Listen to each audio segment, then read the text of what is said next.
제목으로 함께 은혜를 나누고자 합니다. 자, 오늘 우리가 보는 이 사대 교회는 지역이 어디냐면 사대라는 지역입니다. 이 사대라는 지역의 특징을 우리가 잘 알아야 됩니다. 제가 앞에서 지금 여러분들께 말씀드릴 때에 사람은 그 지역, 그 환경, 주변에 있는 환경에 아주 많은 영향을 받고 산다라는 말씀을 드렸잖아요. 이 사대 지역도 마찬가지고 사대 교회도 그렇습니다. 사대 교회를 알기 위해서는 사대의 특징을 우리가 조금 알아야 되겠습니다. 사대의 특징은 무엇이냐? 첫 번째로 가장 큰 특징은 사대는 큰 부자 도시였다라는 것을 말해줍니다. 오늘 우리 한국의 어디와 같은 도시였냐면 강남, 분당과 같은 도시가 이 사대였습니다. 사대라는 지역입니다. 그래서 오늘날 이 사대는 큰 부자 도시로서 물질 만능주의의 표상이라고 할 수도 있겠습니다. 사대를 관통하는 도로가 무려 5개나 됩니다. 그러니까 이 고대 로마의 제국에 있어서 이 사대는 아주 중요한 교통의 중심지였고 교역의 중심지였어요. 그래서 이 5개의 큰 교통망이, 큰 도로가 사대에 또한 부와 번성을 주는 그런 역할을 했습니다. 히랍의 역사가인 헤로도투스는 사대를 끼고 있는 시내가 있는데 그 시내는 일명 황금천으로서 이곳에서 코로에수스 왕은 사대를 두르고 있는 토몰로스 산만큼 아주 많은 사금을 채취하여 인류 최대의 부유한 왕이 되었으며 그는 또한 인류 최초로 금화를 만들어 사용한 왕이었다라고 전하고 있습니다. 그러니까 이 사대라는 이 지역은 고대로부터 이 소아시아뿐만 아니라 유럽에서도 최고의 부자 도시가 사대였어요. 이 사대에 흐르는 천이 있었는데 그 천이 사금이 엄청나게 많이 나오는 시대였다는 거예요. 여러분, 그러니까 한번 상상을 해보세요. 시내에 금 있죠. 모래금, 그걸 갖다 사금이라 해요. 사금이 그냥 흘러 나오는 것이 어디다? 사대라는 곳이에요. 그 금이 얼마나 많으면 사대를 두르고 있는 산맥과 비교할 만큼 많아서 그 사대라는 도시에는 인류 최초로 금이 얼마나 많으면 동전 있죠. 동전. 화폐를 무엇으로 만들었다? 금으로 만들어 사용한 도시가 사대였다. 역사가가 그렇게 전할 만큼 이 사대는 고대로부터 아주 부유한 도시였습니다. 또한 그래서 이 소아시아에서 최초의 화폐, 오늘날 현대적인 의미의 돈 있죠. 돈이 처음 생겨난 곳이 바로 이 사대라는 도시였어요. 그만큼 제가 앞에서 언급했던 바로 물질 만능주의의 세계의 가장 대표적인 표상이 바로 사대라고 할 수 있겠습니다. 두 번째로는 이 도시는 타락의 도시로 또한 유명한데 왜 타락의 도시라고 했냐면은 이 도시가 엄청난 부를 이루고 있죠. 그 엄청난 부가 또한 그 도시의 사람들을 영적으로 도덕적으로 부패하게 만들었습니다. 첫째는 이 도시는 아데미 신전, 엄청나게 큰 아데미 신전이 있어요. 아데미 신전의 소아시아에서 가장 큰 아데미 신전이 있는 곳이 어디냐면 바로 에베소 교회하고 이 사대 이 지역입니다. 돈이 많으니까 신전도 어떻게 지어요? 크게 지어요. 그리고 이 사대에 있는 사람들이 돈이 많으니까 부유함으로 인해서 또한 도덕적으로 많은 타락을 일삼는 도시가 바로 이 사대라는 도시였고, 마지막 세 번째 특징은 앞에 자막이 보이죠? 3번을 같이 한번 읽어볼까요? 시작. 천연적 난공불락의 요새. 예. 이 4대 지역은요, 천연적으로 고래로 옛날부터 난공불락의 요새로 유명했습니다. 그래서 이 4대는 역사적으로 단 2번밖에 다른 민족, 다른 세력에 의해서 2번밖에 점령당한 적이 없는 지역이 이 지역이에요. 그만큼 이 4대 지역은 난공불락의 요새로 아주 유명한 곳인데, 이것이 왜 중요하냐? 난공불락의 요새라는 것은 무엇을 의미합니까? 그들이 가지고 있는 엄청난 부유함을 오래도록 뭐 할 수 있는 거예요? 유지할 수 있는 거예요. 지속할 수 있는 거예요.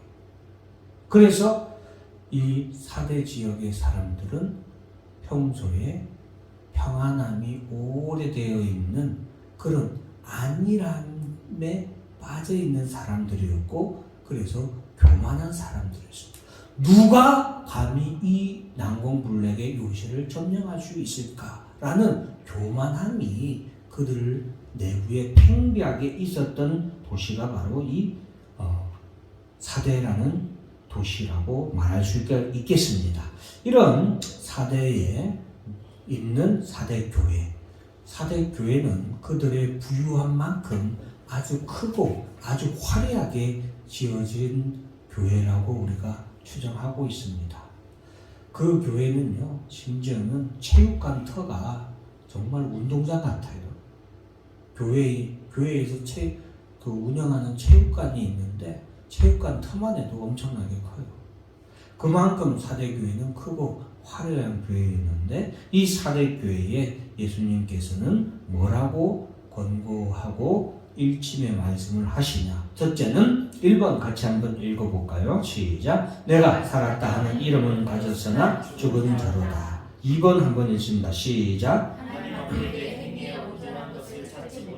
네, 설명은 좀 이따 하기로 하겠습니다. 이런 문제를 가졌고, 예수님의 권고, 이런 4대 교회의 문제에 대해서 예수님의 권고 1, 2, 3, 4, 5번 같이 한번 한 목소리로 읽습니다. 시작. 일깨어라, 굳건하게 하라, 생각하라, 지켜라, 회개하라. 이렇게 5가지입니다. 이 5가지를 여러분들이 또 기억하고 계시면 좋겠습니다. 자, 예수님이 사대교회의 문제점에 대해서 내가 살았다 하는 이름은 가졌으나 죽은 자로다 라고 말씀하셨습니다. 이 말씀의 의미는 사대교회가 예배의 형식은 살아있으나 예배나 교회 생활에 내용이 없는 죽은 자와 같은 교회였다라는 것을 말하는 것입니다. 교회 생활, 예배 생활이 형식적이었다라는 것을 말해주고 있습니다. 그들은 부자도시였고 그들의 성도들은 아주 부자 성도들이 많았습니다. 교회는 크고 그들의 예배 생활은 아주 화려했습니다. 예배 자체가 크고 웅장하고 화려했습니다.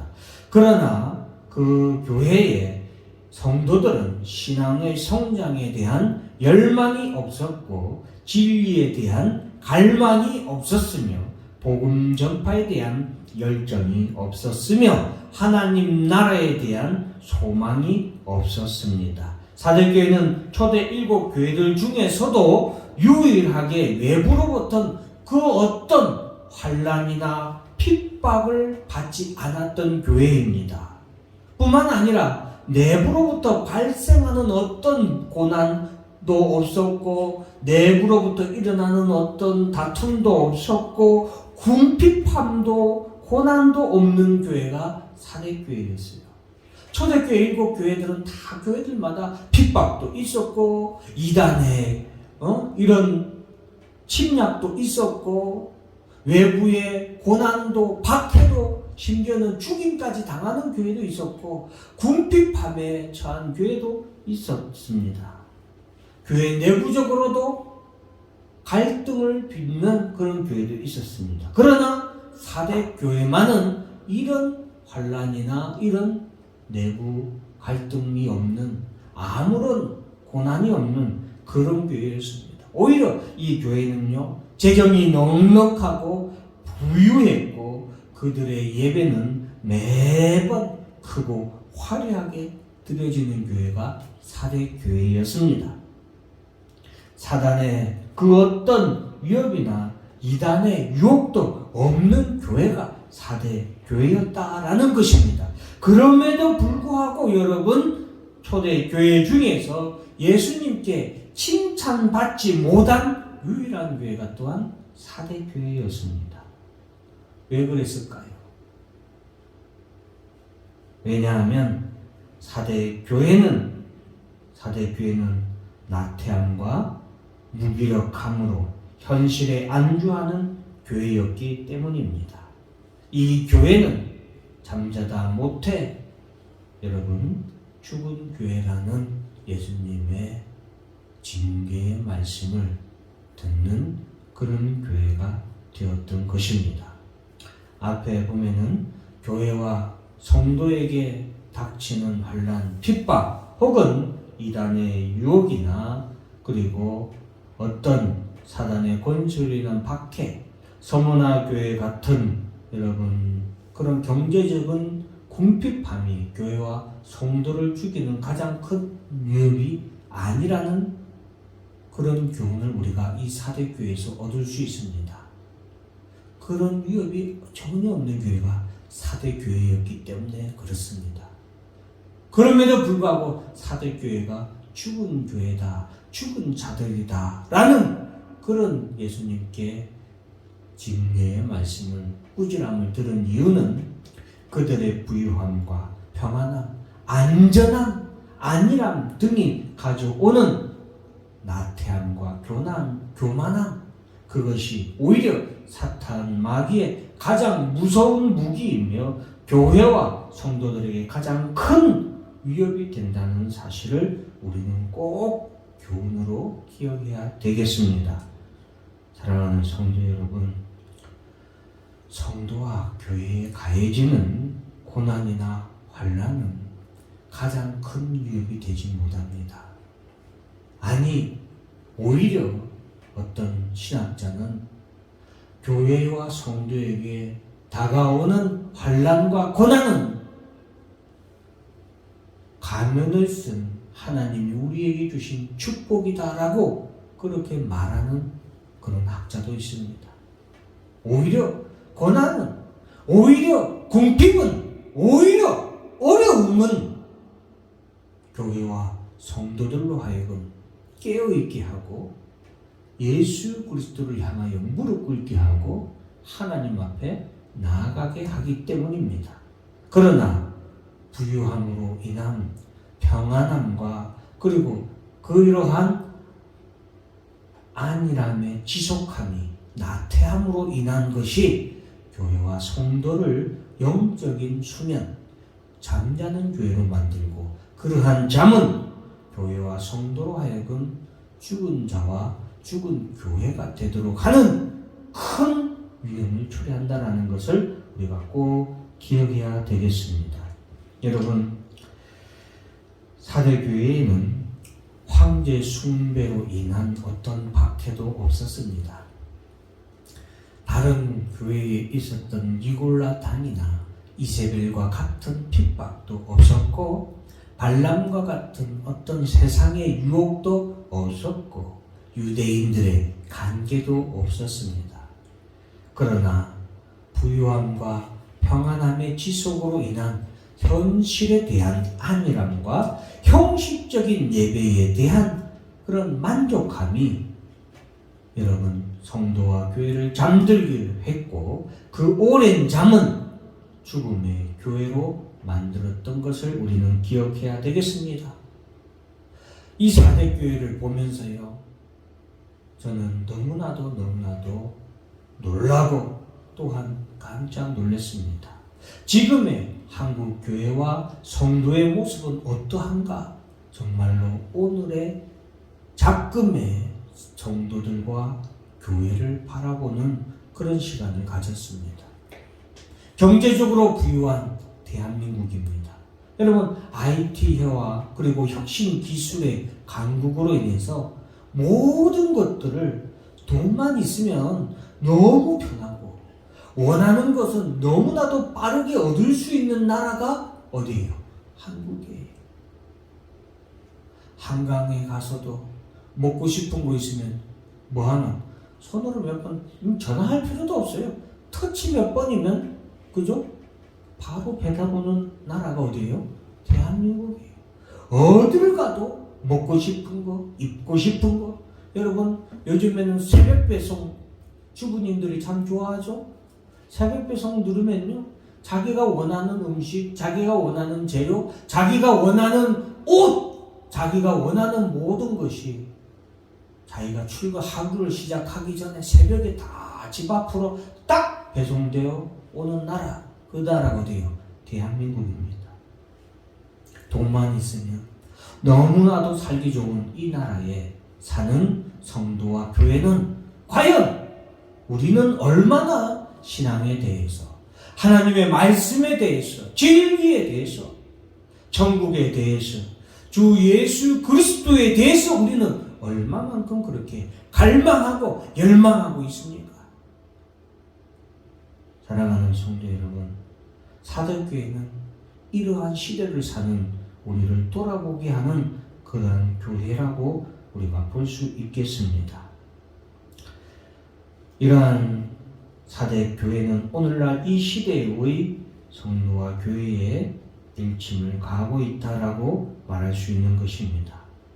오늘날 이러한 시대에 얼마나 형식적인 예배 생활에 우리는 또한 만족하고 아니라고 교회 생활에, 신앙 생활에 얼마나 나른하게 누워 있는지 돌아보아야 하겠습니다.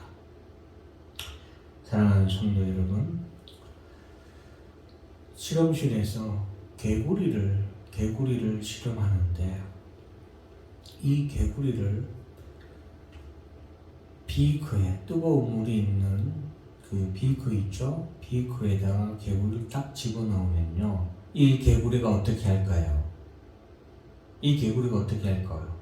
아 뜨거 하고 이 개구리가 비커에서 바짝 뛰어서 비커 밖으로 도망가죠. 비커 밖으로 도망갑니다. 그런데 이 개구리를 처음부터 뜨거운 물에 넣지 않고요, 미지근한 물에 처음에 넣습니다. 그럼 개구리가 좋아하고 있죠. 근데 그 비커에 아주 약한 물이 붙입니다. 밑에서 아주 약한 물로 비커를 불을 붙이면은 미지근한 물이 점점 어떻게 돼요? 따뜻해지죠. 개구리가 미지근하게 있다가 따뜻해지니까 개구리가 어떻게 해요? 너무 좋아. 편안해집니다. 아이고 좋다. 우리 여러분들 나이 좀 드신 분들은 따뜻한 온탕에 들어가면 뭐라 그래요? 아이고 시원하다 하죠. 그러면서 어떻게 합니까? 처음에 들어갈 때는 이거 너무 뜨거울까 안 뜨거울까 막 움츠리고 막 하다가 어때요? 좀 있으면 온몸에 따스함이 촥 느껴지면서 어때요? 머리도 뒤로 젖혀지고 팔도 다리도 다 열리죠? 그렇게 누워있지 않습니까?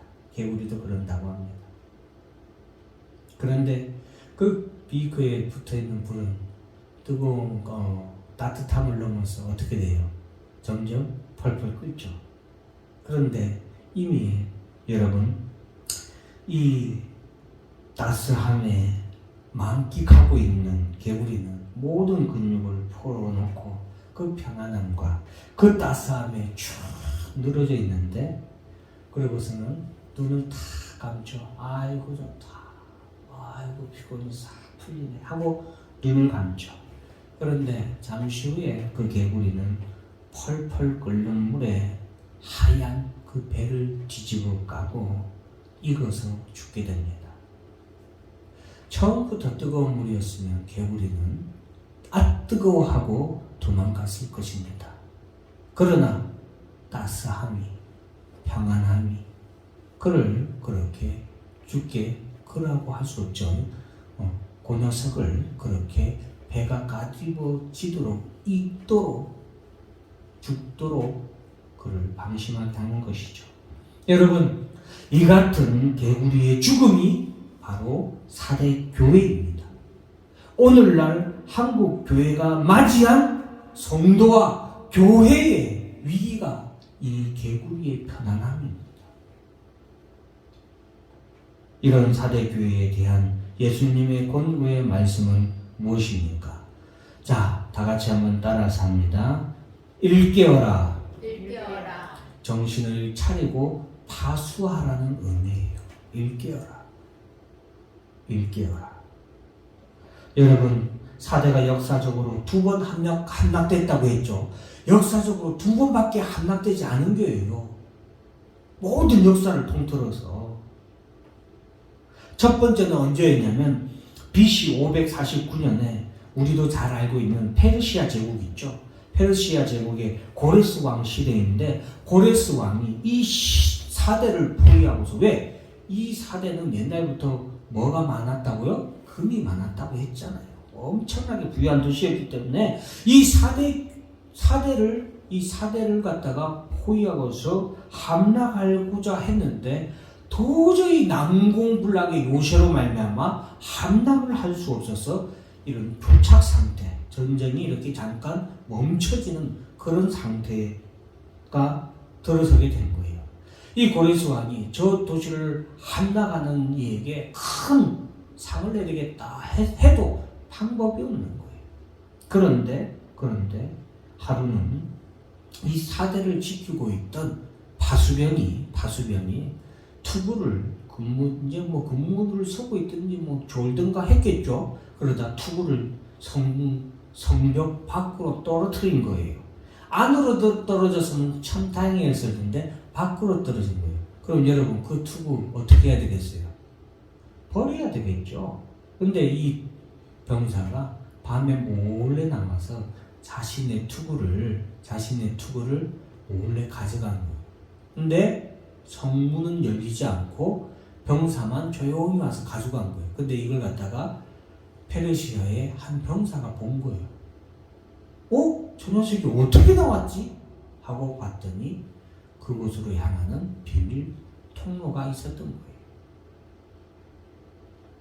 그래서 이 사대는 그 비밀 통로로 이 페르시아의 정예병들이 비밀 통로로 그렇게 들어갔더니 이 사대성 안에 병사들이 지금 포위돼서 지금 점령되기 많이 하는 그런 상황이잖아요. 그런데 병사들이 전부 다 나태하게 근무도 안 쓰고 그냥 이렇게 무방비 상태로 널브러져 있는 모습을 보고 정예병들이 그 성을 함락해 버렸다는 거예요. 왜? 난공불락의 요새를 누가 감히 들어오냐. 저 병사들이 저렇게 포위하고 있었음에도 불구하고 수일이 지나도 수십일이 지나도 점령하지 못하는 이 성, 그 속에 있는 병사들은 개구리처럼 널브러져 있었던 거예요. 그렇게 그 성이 처음으로 함락되었는데, 웃긴 것은 뭔지 아세요?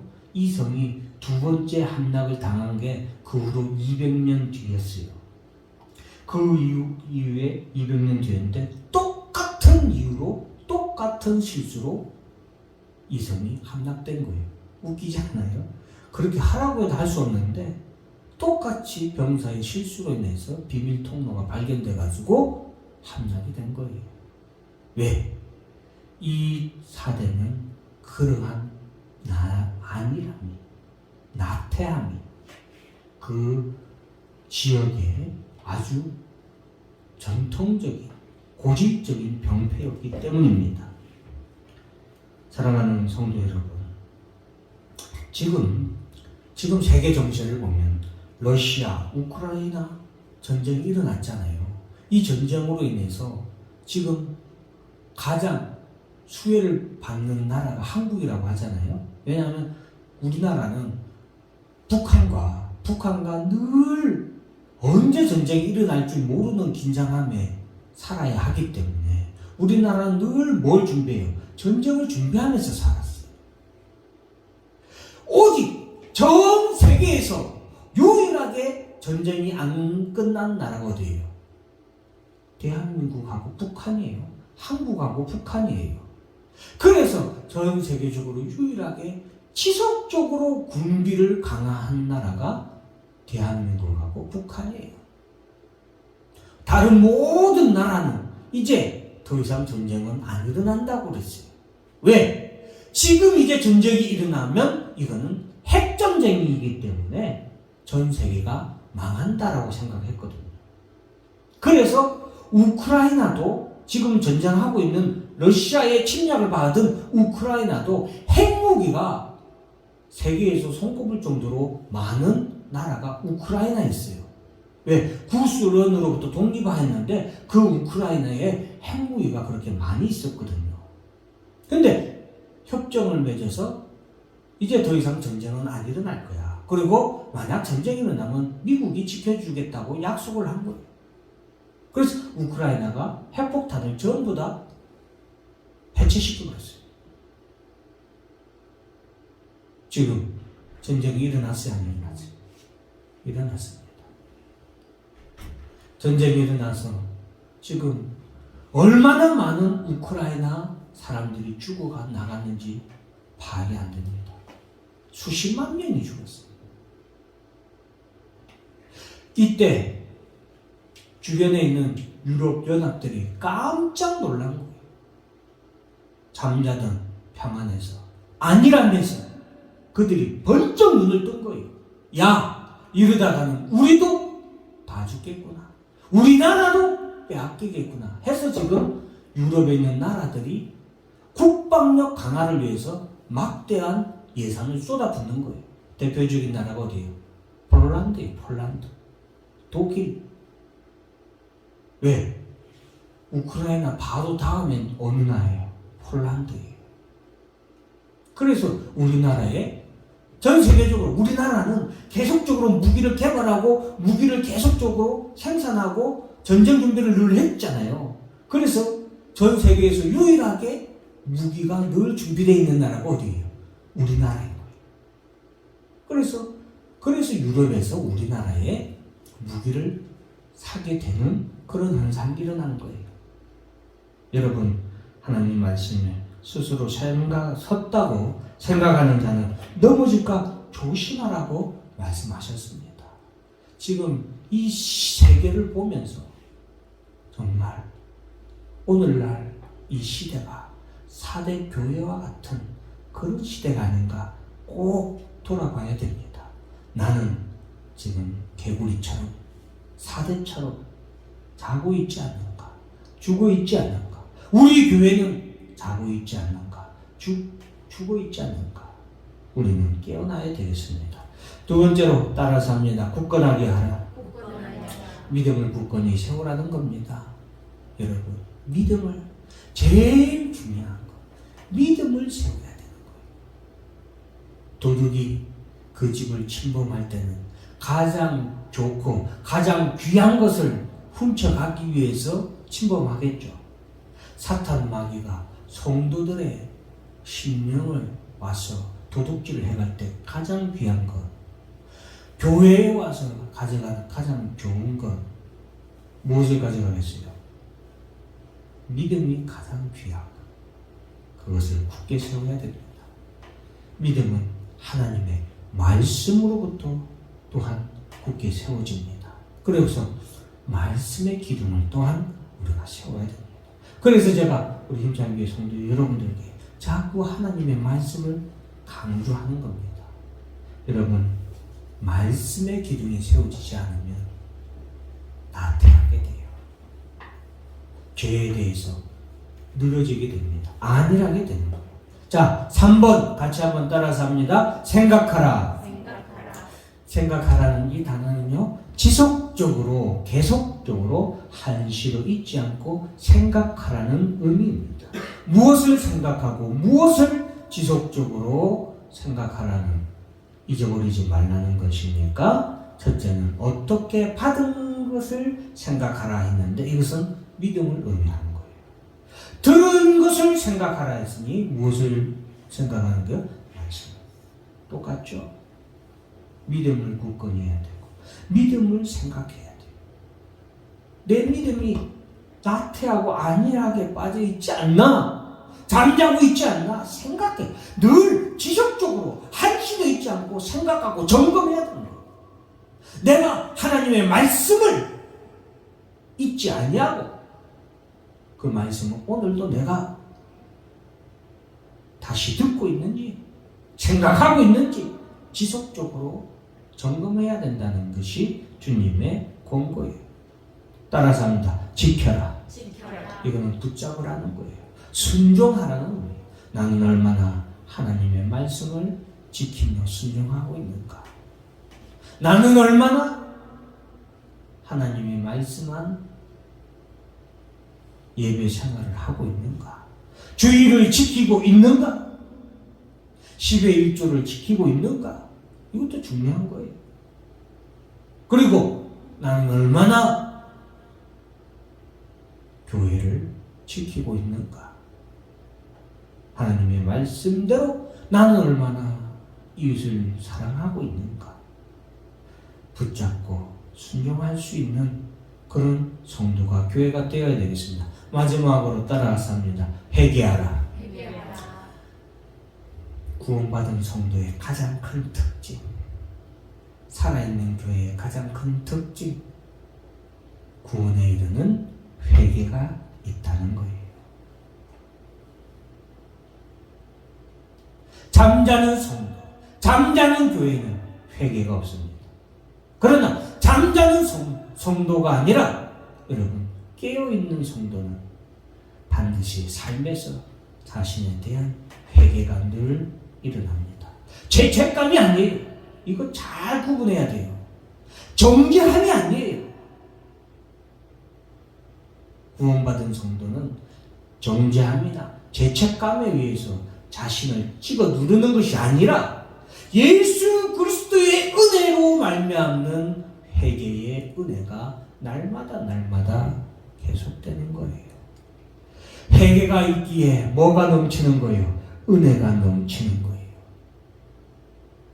회개가 있기에 주님 앞으로 한 걸음 더 나아갈 수 있고 내가 교회 앞에 한 걸음 더 나아갈 수 있는 것입니다.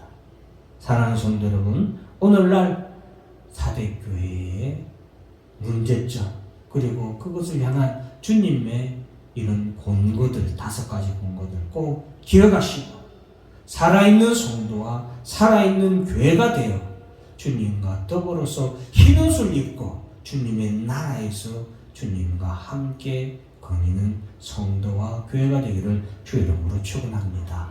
기도하겠습니다. 하나님 아버지 감사합니다. 오늘 우리가 사대교회를